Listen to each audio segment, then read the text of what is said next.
Noon, maraming salamat sa laging pagbibigay ng mga araw na puno ng blessings. Salamat sa proteksyon mo na lagi kong kasama para sa akin at sa aking buong pamilya. Thanks for your provision, your guidance, and protection. Thank you also, God, for your faithfulness and love for us, Lord. Panginoon, i-bless niyo po ang aking plano sa aking buhay at sa aking pamilya. Alam ko po na lagi niyo akong pinoproteksyonan kasama ng aking mga pangarap.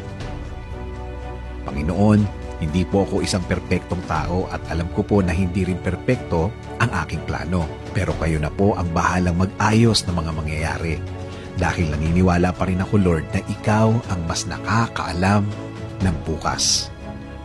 Alam ko po, Lord, na marami pa akong dadaanan para matupad ang aking plano sa aking buhay. Pero alam ko po na bibigyan niyo po ako at ang aking plano sa buhay ng tama.